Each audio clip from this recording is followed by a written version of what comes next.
Kasai ngani na nyana nyumene bulunda ngani wangambile kwetu ngulenga panga hwama nanga wakunanga mana hakwenda kwenda kukasai yego kuri bina mfranse bina meji bina muganda bakene kutekele bilumbu kunengu bafuta Andre Filipo wakabongo ngani wangambile nyana wabambi yantambwa ngani wangambile wabakalonji ni kazadi au mukwarishi mwena mbaya mukululeshe la mwakwele chondo mvuli ni kondo kalonga mutu kakwenda naku nikubikile tibilolo Kasai ngane na balunda banye ngakushala naku mhabagayi panga hwama nanga hwakunanga mana hakwenda wachi batele champo mu balunda wachi batele champo mu wachi kwata wachosho washilungu tega mutwa Kasai ngane na kwetu nyananyi huni bulunda kwene ngubambu yikabemba kode wanyi yitabago mukwaka munu waku mutumba mwacha bwakalala kayemba mbuyi kwachaba kuti kubunde ni kuhila lele bayenda omushinga Angelique ta mukwakasha wabasatu kumbelo banhayi mulwendo basambo mbashala bamilaka nemyani. Mesdames et messieurs, bonjour et bienvenue sur la chaîne d'Ibo del Kasai. Aujourd'hui, nous allons parler de la vie de Mbuji-Mayi, du Kasai oriental. Qu'est-ce que nous pouvons faire pour développer la province du Kasai oriental et précisément la ville de Mbuji-Mayi? Nous parlons beaucoup plus de l'espace Kasai parce que c'est l'espace Kasai qui nous concerne, parce que c'est l'espace Kasai qui a été abandonné et c'est cet espace que nous voudrions bien qu'il puisse se redresser, aller de l'avant, se développer, produire de très jolis fruits pour construire dans tous les domaines, c'est-à-dire se mettre debout. Je vais recevoir aujourd'hui sur ce plateau Monsieur le maire de la ville de Mbuji-Mayi, Louis-Dor Ntumba Tchapota. C'est un doyen parmi les patriarches de la province, de l'espace Kasai. On cite Monsieur Louis-Dor Ntumba Tchapota. Il a été même président de l'Assemblée provinciale ici chez nous vers les années antérieures. Avec lui, nous allons aborder quelques questions de développement de la province du Kasai oriental, mais beaucoup plus parler de sa propre ville de Mbuji-Mayi. Monsieur le maire, bonjour. Bonjour, monsieur le journaliste. Vous allez bien? Nous allons bien, merci. Ça fait longtemps que l'on ne vous a pas vu passer sur nos médias. Il y a un problème? Non, il n'y a pas de problème. Quand il n'y a pas de problème, vous ne me voyez pas. C'est quand il y a des problèmes que vous allez me voir. Votre ville est calme? Pour le moment, plus ou moins, oui. L'autre souci, c'est le souci social par rapport à votre farine, non? Oui. Votre farine d'Enkwad, il semble que c'est beaucoup plus exorbitant le prix. 27 000 francs pour 11 mégas de maïs et de farine, c'est pas trop. Alors que les maïs sur les marchés, c'est autour de 16 600 le méga. Monsieur le journaliste, moi, je voudrais essayer de conscientiser notre population. Parce que le projet maïs qui est à Kwankwadi, là-bas, Koussounkwadi, c'est un projet industriel, c'est un projet d'investissement qui est financé par l'extérieur du pays à travers le gouvernement national. Donc, si nous voulons maintenir ce projet, nous devons probablement vérifier le coût du projet et le bénéfice que ce projet peut dégager. Donc, c'est dans un premier temps. Vous savez, nous n'avons pas d'investissement chez nous. Si les quelques investisseurs qui arrivent rencontrent ce genre de discussions, de débats, je crois que c'est décourageant. D'accord, revenons à notre mouton. C'est quoi? C'était d'une manière ramassée quelques... non, moi je disais qu'il fallait que nous examinions en profondeur le coût de revenus de ces produits-là et la vente proposée. Nous avons eu hier ici à la mairie une réunion avec les autorités de cette entreprise. Hier, nous leur avons demandé de poser la question à leur hiérarchie pour voir dans quelle mesure ils ne peuvent pas, parce que c'est la première production qu'ils travaillent, parce qu'ils ont déjà travaillé à perte, mais qu'ils fassent consommer leur projet par la population en réduisant quelques frais. Nous attendons qu'ils viennent nous confirmer. D'accord. Monsieur le maire, avec vous, nous parlons du développement de la ville de Mbuji-Mayi et de l'espace Kasai. Quand je parle de l'espace Kasai, vous avez l'idée de ce que c'est l'espace Kasai. C'est le Kasai oriental, le Kasai central, le Kasai et consorts. Mais nous serons trop circonscrits, on reste au Kasai oriental précisément. C'est l'une des provinces que vous maîtrisez bien. Vous êtes un doyen de cette province. La première question que je dois vous poser, pourquoi notre province évolue sur presque tous les plans? Mais la province du Kasaï oriental recule, piétine, peine pour se développer. Merci, monsieur le journaliste. Moi, je suis né au Kasaï. Donc, je ne suis pas né au Kasaï oriental. Quand je parle du Kasaï, c'est ce que vous appelez aujourd'hui les Grands Kasaï, qui avait comme chef-lieu de province la ville de Luabourg. Okay? Avant, c'était Malandi, devenu le Luabourg. Donc, quand vous parlez des Grands Kasaï, moi, je vois le Kasaï tel que je l'ai connu quand moi, je suis né. Je suis né dans le territoire de Mouika, actuellement dans la province du Kasaï. Donc, je connais très bien les soi-disant 5 provinces qui étaient 5 districts de la province du Kasaï, devenue aussi 5 provinces. Donc, la province du Kasaï oriental, depuis un certain temps, peut-être vers la fin du mandat du président Mobutu Joseph, la province du Kasaï a commencé à connaître des problèmes. Pourquoi? Parce qu'on a commencé à indexer l'AMIBA, qui était la grande société, ou qui est la grande société de la province. On a commencé à soutirer et ne pas investir dans la province. Vous pouvez vous vérifier, vous verrez que l'AMIBA n'a aucun investissement de valeur, sauf la minoterie qui a été implantée par Jonas Moukamba et quelques petites maisons d'habitation. Le projet d'électrification du Kasaï par le barrage de Tchala, ce projet-là a échoué. Si vous y allez, sur les 12 machines qui étaient prévues, sur les 6 machines qui étaient prévues, on avait implanté 3 machines de mauvaise qualité, c'était à Sec, Bruxelles, ces machines qui n'ont pas tenu longtemps. Les 3 autres machines étaient amenées à Mumbai par l'ancien président Mobutu. Donc, le problème du courant constitue une casse-tête pour le peuple de la province et même de la ville de Mbujimaï. C'est ça l'handicap majeur pour le décollage. Lorsqu'on avait commencé ces projets d'électrification de ces 6 machines, l'AMIBA qui finançait avait posé le problème aux élus de la province que nous étions pour dire nous allons mettre un grand paquet, mais qu'est-ce que vous allez faire avec le courant que nous allons produire? Et nous avons sensibilisé à cette époque-là les habitants, les commerçants de la ville, et nos compatriotes avaient commencé à faire des investissements sur la ville. Vous allez voir, vous pouvez aller pas plus loin, vous verrez des minoteries qui ont été, des chambres froides qui ont été installées, mais qui n'ont pas fonctionné parce que ce courant-là n'est jamais venu pour pouvoir. Et il y a même de boulangeries. Vous avez Panimbo, à côté de l'ISP Mbujimaï. Il y a des machines modernes qui ont été... Même une crèmerie, là. Oui, oui. Alors, vous allez voir, au niveau de l'IPMBA, vous avez encore une boulangerie de M. Mwamba, à côté de la commune de Rond-Point Kouidro. Vous avez, à côté de l'école Boubanji. Donc, la grande clôture là-bas, il y a une chambre froide de grande envergure. Et quelque part, mais qui n'a jamais été inauguré. N'a pas fonctionné à cause de courant. Je ne sais plus si cette usine est encore en bon état. Il y a 3-4 messieurs qui avaient installé leur usine pour la fabrication de savon, pour la fabrication de ceci et de cela. Donc le courant n'est jamais venu et ces investissements-là... Ma question est celle de savoir pourquoi il n'y a pas les courants en Mbujimaï, alors que en dehors du courant que nous avons parlé, ou que vous parlez de Tchala et Koso, mais le courant de Inga passe par le Kasaï. Pourquoi ne pas connecter le Kasaï par ce courant-là, qui est de très haute tension? Ça, c'est un bon débat, un débat que je maîtrise très bien.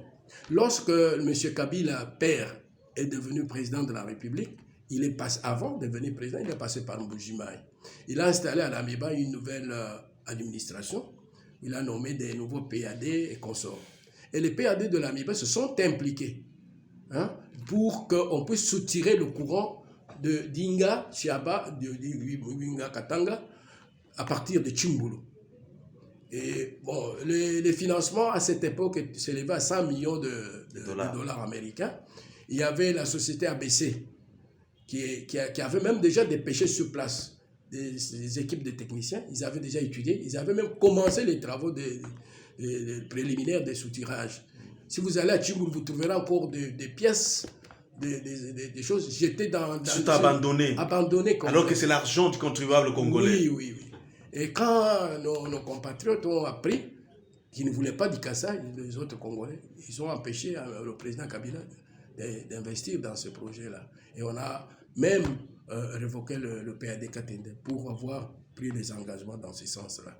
Donc ça, c'est connu de tous. Et même les gens qui ont c'est la première personne qui a empêché, c'était le ministre Kipasa, qui était ministre et membre de l'UDPS.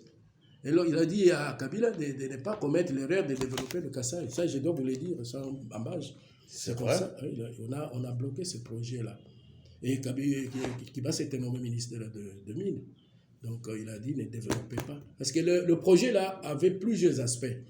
Le premier aspect, c'est de donner du courant à la ville de Kananga et à la ville de Mbujimayi. Ça, c'était un des aspects. Deuxième, donner du courant à tous les sites où on devrait exploiter les minéraux. Le Kasaï est aussi riche en minéraux. Donc, ce qui lui manque, c'est le courant. Alors, il fallait qu'on produise une quantité suffisante de courant et qu'on puisse maintenant alimenter les sites. Il y avait, par exemple, le site d'Nkonko à Kananga, on devait exploiter le chrome, le nickel. Et puis, le site de Louisa, on devait exploiter l'or. Et les sites de Chinchak, on devait exploiter le fer, etc. Donc, cela n'enchantait pas nos compatriotes qui n'aiment pas le Kasaï. Donc, en résumé, vous voulez dire que concernant l'aspect électrique ou de l'électricité de la province du Kasaï oriental, certes, le courant passe par Tchoumbulu vers les Katanga, le courant Dinga. Mais les travaux ont débuté sous le mandat de M. Laurent Désiré Kabila. Oui. Mais ces travaux-là ont été stoppés par l'ancien ministre Kibasa. Moi, je dis que le gouvernement... Pas le gouvernement. Sur un conseil de l'ancien ministre. Viser le développement au Kasaï oriental. Il ne faut pas développer le Kasaï. Pourquoi ne pas développer? Pourquoi ces sentiments-là rongent et toujours dans les cœurs des compatriotes du Congo qui ne veulent pas que Mbujimayi et les Kasaï puissent se développer? Mais c'est le journaliste. Et ça ne se conçoit pas que le courant passe par ma maison et ça va alimenter la maison du voisin. Mais là où ça passe chez moi, dans mon salon, il n'y en a pas. Il y a de l'obscurité. Mais ce courant qui part de Inga pour aller au Katanga, ça passe par les Kasaï. Passe par le Kasaï. Mais pourquoi on devait alimenter le Katanga? Mais laisser les Kasaï tomber. Mais pourquoi alimenter les Kasaï? C'est un débat. Si vous voulez, on peut en parler. C'est un long débat. Mais nous devons en parler parce que nous avons besoin de solutions pour que les Kasaï soient alimentés. Oui, mais parce que lorsqu'on a commencé à démocratiser notre pays, donc, avant l'indépendance, la Belgique voulait faire aujourd'hui Congo central la 10e province belge. Vous voyez, 10e province belge. Alors, quand le Bas-Congo ou le Congo central devient une province belge et que tout le reste du pays soit démocratisé, où on donne l'indépendance au reste du Congo, alors la Belgique s'est dit comment elle peut continuer à avoir de l'influence économique sur le pays. Donc, il faut maintenant regarder la province qui était la plus visée, c'était le Katanga où il y avait des minéraux. Donc, il fallait prendre le courant qui devait venir de la province belge pour le donner à une province congolaise de façon à continuer à soutirer les dividendes sur cette province. C'est ça, c'était étudié même à l'époque, avant l'indépendance. Ils ont dit, nous allons accorder l'indépendance à ce pays. Qu'est-ce que nous allons faire pour continuer à avoir notre mainmise sur la République? C'est comme ça qu'ils avaient projeté. Et le gouvernement congolais, sous Mobutu, a pu réaliser ce projet-là. Et vous avez dit pourquoi le Kasaï ne se développe pas? Pas le Kasaï oriental, tout le grand Kasaï. Je vous ai dit que je suis né au Kasaï. Vers les années 1945, quand il y a eu la fin de la Deuxième Guerre mondiale, on a posé le problème en 1948. La Société des Nations s'est transformée en Organisation des Nations Unies. Et si vous lisez dans les recommandations, il y a eu une recommandation qui demandait aux pays qui avaient encore des colonies de les décoloniser. Ça veut dire de donner l'indépendance à ces pays-là. Alors la Belgique s'est sentie visée par le Congo. Et il faut maintenant démocratiser le Congo. Oui, il faut démocratiser le Congo. Mais comment est-ce que nous pouvons continuer à peser sur ce pays? Donc il y a un groupe, ça veut dire il y a une province qui constitue un handicap. C'est le Kasaï, pas le que vous appelez aujourd'hui Grand Kasaï. Alors, qu'est-ce que nous pouvons faire pour empêcher aux Kassaïens de jouer un rôle quelconque dans la République? Donc, il faut d'abord les diviser. Si vous voyez les plus grands conflits, vers les années 58-59, on les a connus dans les Kasaï, les Baluba, les Loua, les autres, les Batetela et les consorts.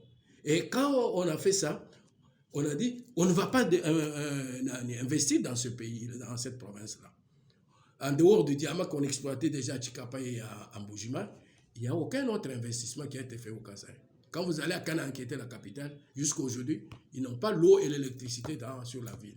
C'était fait à dessein pour que les Kassaïens ne se développent pas. Le combat des Belges ne concernait pas seulement les Baluba. Mais ils ont considéré le site Baluba comme le groupe le plus en vue et qu'il fallait l'opposer à tous les autres groupes de la province. C'est comme ça que quand Lumumba est mort, on a dit que ce sont les Baluba qui l'ont tué. Et aujourd'hui, le reste de Mobutu viennent d'où? De la Belgique. De la Belgique. De la Belgique. C'est vous dire que ce sont les Belges qui ont tué Lumumba pour le mettre sur le dos des Baluba en disant, voilà, ce sont les Baluba qui ont tué Lumumba. Et il y a eu animosité entre les Batetela et les Baluba pendant longtemps. Je crois que les Batetela doivent avoir compris aujourd'hui que c'était un combat contre les peuples les plus en vue dans la République. La mort de Lumumba n'était pas un fait de hasard. Parce qu'il fallait neutraliser les Kasaï. Alors, c'est depuis ce temps que le Kasaï a été mis dans une sorte de fourrière pour qu'il ne sorte pas le Kasaï. Et on a commencé à préparer les autres Congolais en leur disant les Kassaïens sont mauvais, il ne faut pas cohabiter, ils veulent tout prendre. Et même quand ça continue jusqu'aujourd'hui. Et quand Mobutu est devenu président de la République, il a commencé à coopérer avec les intellectuels kassaïens qui étaient nombreux autour de lui. On lui a dit, et chaque fois qu'il avait des problèmes, il l'avait avec les Kassaïens. Non, il a eu des problèmes avec Tshisekedi. Vous voyez ces gens-là, on vous dit, vous ne comprenez pas. Qu'est-ce qu'il faut faire? Il faut les empêcher d'étudier. Il faut réduire leur nombre dans les écoles. Il faut permettre aux autres groupes d'étudier. Si vous les laissez seuls, ils vont avoir la même mise sur le pays. C'est comme ça que le système de quotas dans les universités a été imposé. Malgré ce quota là-bas, nous l'avons contourné. Et c'est comme ça qu'au jour d'aujourd'hui, il y a certains Louba qui ont changé de nom juste pour étudier. Allez ici à l'Amiba, vous avez Mabala. Mabala, c'est Mbala qui est devenu Mabala. Vous avez Moujani est devenu Moujang. Des choses des trucs comme ça. Donc, ça, c'était un début. Et après, Mobutu est allé très loin. Avec ces conseils belges, on dit, comme vous ne réussissez pas à les abrutir autrement, libéraliser le diamant, ils vont laisser les chemins de l'école, ils vont aller dans le diamant. Et comme ils vont aller dans le diamant, c'est fini, ils vont avoir un territoire troublé, donc les jeunes gens vont s'adonner au diamant, ils vont abandonner les études. Et vous avez la preuve sur la ville de Mbujimaï. Donc 60% de notre jeunesse, ça donne au diamant. Et aujourd'hui, c'est une tranche de la population qui est condamnée. Monsieur le maire, revenons encore sur le courant, parce que c'est le socle même du développement de tout un pays, d'une province, d'une ville. Vous avez donné la genèse, les soucis qu'avait M. Laurent Désiré Kabila de nous raccorder au courant Inga. Mais il a été empêché par son gouvernement de l'époque, notamment Kibasa que vous venez de citer ici. C'est pas un tabou, c'est connu de tous. Alors, actuellement, Mouzé n'est pas là. Kabila, fils, n'est pas là. Mais nous avons un gouvernement qui a à sa tête le président de la République qui est de l'espace Kasaï. Qu'est-ce qui peut être envisagé pour que les Kasaï soient raccordés à ces courants d'Inga pour faire appel à des grands investissements dans l'espace Kasaï? Moi, c'est ce que je peux vous dire, monsieur le journaliste, c'est de sensibiliser le gouvernement. Ok? Dire au gouvernement que nous avons été indexés et que le gouvernement tienne compte de nous. Qu'est-ce que le gouvernement va faire? Je demande que le gouvernement s'implique et demande aux investisseurs de venir dans le Grand Kasaï, qu'ils viennent voir comment nous souffrons. Parce que, vous savez, quand le président a décrété les 100 jours de son mandat, et quand vous regardez ailleurs, les 100 jours ont produit des résultats. Quels résultats? Parce que le projet... non, le projet que M. Kabila avait d'abord été les 5 chantiers, après c'était devenu... Révolution de la modernité. modernité. Donc, partout où les programmes étaient tracés, il y avait déjà de l'équipement. Il y avait même déjà des commandes. Donc, ce sont ces coins-là qui ont connu la continuité. Et comme dans le programme modernité ou de modernisation, ou je ne sais pas, comme le Kassai n'était pas, le Kassai dans sa totalité n'était pas impliqué, ce qui a fait que quand le président Tshilombo a pris le pouvoir, il s'est retrouvé dans un Kassai dépourvu d'équipement, dépourvu de tout. Il fallait que maintenant le président Tshilombo commande tout ce qu'il faut pour le développement du Kassai. C'est ce qu'il est en train de faire. Et la commande prend combien de temps? Pas moins de 2 ans. Parce qu'il y a certaines machines qu'on fabrique sur commande. Et au moment où nous parlons, il y a des machines qui sont arrivées. Et il y a même des machines qu'on a brûlées au Katanga. Hein, les machines qui venaient pour Katende. Vous avez suivi qu'on a brûlé quelques matériels à Lubumbashi, à la gare. Donc, c'est ce qui fait que le retard est dû au fait que le président doit commander, devrait commander. Il a commandé, et le temps de venir. Et le Kassai, malheureusement, est enclavé. Monsieur le maire, parce que vous avez parlé aussi de l'enclavement, nous parlons du développement de la province du Kassai oriental. Les Kassai oriental, ou disons, l'espace Kassai peut aussi se développer si il ne dépend pas d'autres provinces. Le désenclavement peut arriver si nous songeons à créer des routes qui nous débouchent, qui partent du Kassai vers d'autres pays. Par exemple, Mbujimaï Kalambambouj. Par exemple, Kananga vers Angola et consorts. Cet aspect-là des choses, d'investissement, disons, du développement des infrastructures routières, monsieur le maire, pourquoi ne pas envisager, pour ne pas tomber dans des trucs du genre, on a brûlé nos matériels au Katanga, on a fait ceci, cela. Mais c'est développer soi-même, créer nos propres routes pour dépendre directement de l'extérieur au lieu de transiter par d'autres provinces qui n'aiment pas vraiment l'essor du Kassai oriental. Non, aujourd'hui, vous êtes journaliste, vous êtes mieux informé que moi. Si vous regardez toutes les provinces qui ont des limites avec l'extérieur, ils sont tentés de s'ouvrir à l'extérieur. Vous avez par exemple le Tanganyika, sur le lac Tanganyika. Justement avec la Zambie, oui, Tanzanie. On a ouvert jusqu'à chose. Si vous allez là-bas, ils sont tentés d'ouvrir leur route sur Gilolo vers l'Angola et vers la Zambie. Si vous allez, aujourd'hui, le président a inauguré la construction d'une route de plus de 100 quelque chose de kilomètres au nord, à l'est du pays, pour que nos frères de l'Est puissent aller vers l'extérieur par l'Ouganda, le Rwanda, le Kenya, jusqu'à l'océan. Donc cette ouverture-là est faite. Quand vous allez au Bas-Congo, si vous allez au Bas-Congo, ou le Congo central, vous allez voir qu'il y a ouverture. Et il n'y a que le Kassai qui est resté en retard. Pourquoi? Parce que tous ces autres-là, on connaît l'investissement du gouvernement central. Mais pourquoi nous, on n'a pas aussi cette chance-là? C'est ça qui tue, c'est ça qui fait mal, c'est ça qui frise le Kassaïen. On ne comprend pas qu'ailleurs, on est à l'étape d'inauguration, mais chez nous, c'est toujours les lancements des travaux qui ne se terminent jamais.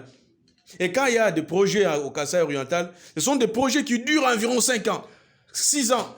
Mais comment? Pourquoi cela arrive seulement ici et aux affaires, monsieur le maire?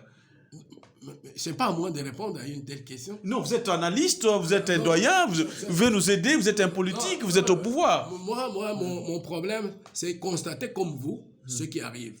Et le Kassai a essayé, tout le grand Kassai, d'ouvrir la route vers l'Angola. Quand vous allez à Kananga, il y a quelques entrées difficiles. Quand vous allez à Kalambambouch, comme ils appellent, le pont là-bas n'est pas un bon pont qui traverse pour aller en Angola. Là. On m'a dit que c'était un pont qui bascule, je ne sais pas comment il est construit. Et quand vous allez à Kananga, les produits de l'Angola coûtent déjà moins cher à Kananga. Un sac de ciment revenait à 13-14 $. En Mbujimaï, actuellement, c'est 35. Je ne sais pas si on est au-delà des 35 dollars américains. Donc, ce que nous pouvons demander à l'autorité nationale, c'est de nous ouvrir directement à l'extérieur. Nous voudrions que le président de la République s'implique dans l'ouverture du Kassai vers l'Angola, parce que c'est le seul pays qui est en contact direct avec le Kasaï. Donc tous les Kasaïens sont d'accord qu'on ouvre et qu'on construise des routes bitumées qui partent par exemple d'Mbujimai vers Kalambambushi, de Lusambo vers Kananga, de Kabinda vers Mbujimai, de Mwenaditu, de Ngandajik. Si nous avons des routes bitumées, okay, nous avons l'espoir que les Kasaïens peuvent s'ouvrir à l'extérieur. Au lieu de commander par le Katanga, ils peuvent commander directement par le Kalambambushi ou par l'océan. Ça vient en Angola et ça monte jusqu'ici. Et vous avez également la route de Kinshasa qui est la route la plus longue. Donc pour aujourd'hui, le président de la République s'est impliqué pour qu'on ouvre le port d'Ndomba. Donc on aura le chemin de fer si il est remis en état. Il y avait un projet vers les années 70 de créer une gare au Kasaï oriental, gare quelque chose comme ça. Ces projets-là, je sais pas, on va y revenir. Vous êtes le mieux placé. Vous allez nous donner d'amples détails sur la gare qui devrait arriver au Kasaï oriental, pas à Mweneditu, mais jusqu'au Kasaï oriental. Je vais vous dire qu'il y a quelques projets qui ont été destinés au Kasaï. Hein? Une fois c'est retenir le projet, une autre chose c'est de financer ce projet-là. Donc, vous avez vu nos routes ici. Hein? À un moment donné, sous le gouvernement Ngoyi, on avait commencé la route Kasengulu, la Kalamba, comment il s'appelle? Kalamba Zevu. Vous avez Odia Davi, avenue Kassavubu, avenue des écoles. On a commencé, mais les travaux se sont arrêtés. Pourquoi? Parce qu'il n'y a pas eu financement. Donc, on peut retenir que... Donc, on finance ailleurs. Mais les Kasaï, non. Mais non, ça ne doit pas continuer comme ça. Cette injustice, nous l'avions longtemps acceptée, mais ça ne doit pas continuer. Ils le savent. Mais Mbujimai, Kasaï oriental quand même des politiciens, non? Qui sont même au gouvernement. Non, et ces politiciens-là, qu'est-ce qu'ils font? Ils représentent quoi par rapport à l'ensemble de la République qui a été intoxiquée contre les Kasaïens? J'ai vu un ministre qui est venu ici, qui est venu pour l'aéroport international de Mbujimai. Vous savez que les travaux devraient être très avancés si on n'avait pas bloqué les équipements à Lubumbashi. Qu'est-ce qu'il a dit? Il a dit au moins cette fois-ci, ça c'est le ministre Mazin qui le dit, au moins cette fois-ci, il y a un projet, le financement suit. Le projet de l'aéroport là-bas date de plusieurs années. Hein. Donc on commence, on arrête. Mais on va juste quand même à empêcher aux avions d'atterrir sur l'aéroport de Mbujimai. Vous savez, le grand Boeing de Congo Airways, là, on avait dit que l'aéroport de Mbujimai ne convient pas. Mais aujourd'hui, cet avion se pose sur l'aéroport de Mbujimai. Donc, vous comprenez à quel niveau on est arrivé par ceux qui avaient la chance de nous gouverner, de nous mettre devant un fait accompli en disant... Donc, parce que nous voyageons beaucoup, on nous envoie un petit porteur. Le petit porteur ne prend que 30, 40. Or, nous voyageons à 100, à 200. Voyez, donc vous pouvez comprendre que notre retard n'est pas dû au fait que nous ne sommes pas capables de nous développer. Vous-même, vous savez que beaucoup de nos compatriotes ont émigré ici avec leur maison pour aller s'établir ailleurs à Kinshasa ou à Lubumbashi. Parce que quand ils commandent leurs marchandises, ça vient et ça se bloque au niveau du Qatar. Ils ont dit au lieu de traîner, nous allons vendre là-bas et nous allons vendre à Kinshasa. Merci beaucoup, monsieur le maire, parce que nous sommes à la fin de cette émission. Je veux bien que vous puissiez maintenant regarder tout droit le chef de l'État, le ministre qui vous suivent, les Congolais de la diaspora, pour lancer un message pathétique, vibrant, un message qui vient tout droit de votre cœur, parce que vous êtes ici au Kasaï. Monsieur le journaliste, je m'adresse au gouvernement central. Je dis que le Kasaï est une des provinces de la République démocratique du Congo. Le Kasaï doit être pris en considération. Je parle du Kasaï, moi je ne prends pas de grand Kasaï, je parle du Kasaï dans ses limites à l'époque de l'indépendance. Donc Kasaï oriental, Kasaï central, les 5 districts, Lusambo, Kabinda, les 5 districts devenus provinces aujourd'hui. Je demande au gouvernement central de nous prendre aussi en considération quand il y a des projets de développement, qu'on tienne compte aussi des grands Kasaï. Nous avons besoin aujourd'hui des routes Hein? On construit des routes, ça arrive au niveau des bandes. Vous apprenez qu'on est allé de Lubumbashi à Kasumbalès. Mais alors que la nationale devrait continuer jusqu'à Kasumbalès. Mais on arrête le tronçon Kassai et on va à Kasumbalès. Vraiment. Donc, vous comprenez de ce genre de choses. Je ne révolte pas les gens, mais c'est écœurant que nous puissions être ensemble et que le développement se fasse ailleurs et pas chez nous. Nous ne sommes pas des imbéciles, mais nous nous sommes mis dans un étau. Il faudra qu'on nous libère de cet étau-là. Il faut que nos compatriotes comprennent que nous avons besoin d'être ensemble. Le développement doit être équilibré partout. Il faut qu'il y ait des routes chez nous. Si nous avons des possibilités, nous pouvons le faire. Mais maintenant, je m'adresse aux Kassaïens qui sont ailleurs, qui comprennent ce que je dis. Ils ont des moyens. Mais qui ont des moyens. Qui investissent ailleurs aussi. Ailleurs. Là où le gouvernement de l'époque actuelle investit, et aussi vont là-bas pour investir. Parce que l'aspect route leur pose problème. L'enclavement pose problème. Le commerçant n'investit pas pour la perte. Mais je dis, il faut qu'ils viennent s'investir dans ce grand Kassai ici. Il y a les minéraux qu'on a partout, qui s'engagent avec les amis et qui montrent ça au gouvernement central. J'ai vu que le président a gagné de la Banque mondiale 1,5 milliard de dollars pour les investissements. Qu'on vienne investir. Nous avons besoin de cimenteries. Nous continuons. Qu'on ouvre la brasserie qui a été fermée. Hein? On a fermé ça. Moi, je considère que c'est sur le plan politique pour soumettre le président. Hein? Donc, moi, je n'ai pas vu la raison majeure. Parce qu'il n'y a pas eu suffisamment de... Et aujourd'hui, une bière coûte $5 en Bushman. Mais nous ne savons même pas l'offrir à des visiteurs. Si vous venez chez le maire, moi, je ne sais pas vous offrir une bière. Et cela a fait que plus de 150 travailleurs qui étaient à la brasserie sont à la touche. Et vous prenez les points de vente et nous avons plus de 1000 familles qui souffrent parce qu'on a fermé cette brasserie là-bas. Et nous commençons à aller prendre quelques bières à Kinshasa, quelques bières à Lubumbashi. Alors qu'à Kinshasa, où il y a la bière, on continue à construire les usines de bière, on continue à y implanter. Déjà appris dernièrement qu'il y a une nouvelle boisson qui vient à Kinshasa. Alors que nous on n'a rien. Donc voilà, moi je dis, il faut que l'autorité nationale nous regarde. Tous les ministres comprennent que nous sommes des compatriotes, qui ne jouent pas le jeu de cache-cache, comme le jeu que les amis ont joué avec le président Chilombo ici.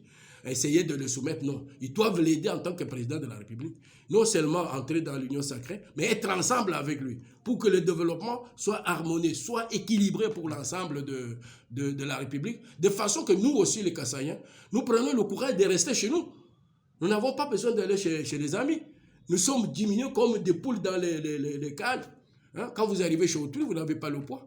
Donc on nous ouvre aussi un espace, nous pouvons nous développer, nous avons des minéraux, nous avons un sol assez bien capable de produire. D'ailleurs, on me dit que votre ville est dépeuplée parce que beaucoup de gens partent à Lubumbashi, à Kinshasa et comme ça. Mais tout le monde est en train de partir. Et ces politiciens-là regardent en 2023 qui vont vous élire. Parce que tout le monde est en train de partir. Même encore, si vous venez, vous trouvez une miette, une petite quantité de gens ici sur place au Kassai oriental. Nous aurons combien de députés? Mais c'est le journaliste. Je crois que vous avez suivi l'histoire de volcan de Niragongo. Vous avez vu comment les gens de l'Est étaient à la télévision, les députés. Vous avez vu avec quel acharnement ils étaient sur le dossier des ministres Panda. Comme si c'est Panda qui avait géré tous ces pays et tous ces projets. Vous avez vu que ça les a intéressés. Pourquoi est-ce que tous les Congolais qui sont à la députation là, parce que le Kassai oriental n'est pas suffisamment représenté, il doit y avoir... Mais c'est parce que nous sommes dépeuplés, beaucoup de gens sont allés ailleurs, gonfler l'effectif des députés de notre province. En dehors de ça, monsieur le journaliste, en dehors de ça, il faut que les députés nationaux comprennent que nous sommes leurs frères, nous sommes des Congolais. Et qu'ils doivent partager notre peine. Ils doivent être avec nous dans tout ce qui se passe sur la République. Ils doivent venir vers nous. Ils doivent aussi dire que si nos compatriotes ici ont à manger chez eux, ont à boire, ils vont s'installer chez eux. Et on va voir l'équilibre. Moi, je vous donne l'exemple de la Belgique. On s'est moqué des Flamands. Okay? Quand la Belgique était Belgique, les Wallons ont dit, nous avons le pouvoir, on ne développe pas la Flandre. Et les Flamands sont venus au Congo. Allez maintenant en Belgique, ce sont les Flamands qui financent la Belgique. Les minéraux qui sont chez nous ici vont gérer le Congo. Les minéraux qui sont dans la vallée qu'on appelle le Kivet central vont à la longue financer le Congo. Donc il faut que nos compatriotes comprennent que nous devons développer.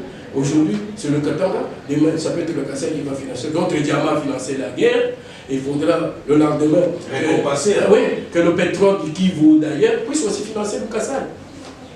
Merci beaucoup, monsieur le maire. Merci, chers internautes. Vous pouvez nous appeler et réagir. Nous avons besoin de vos suggestions. Pour ceux qui nous sont en train de nous suivre également, prenez une décision ferme. Développons l'espace Kassai. Monsieur le maire, je vous remercie. Merci, ce n'est qu'une série. Prochainement, nous allons revenir pour parler du chemin de fer. Comment est-ce qu'on peut faire? Et il y avait déjà un projet de chemin de fer jusqu'au Kassai oriental, au Kassai pour bien dire. Mais ce projet-là est où? Vous allez nous répondre parce que vous connaissez, vous avez géré ce pays et cette province pendant plusieurs années. Au revoir et à la prochaine. Pour ne manquer aucune de nos vidéos, abonnez-vous sur Diboudia Kassai.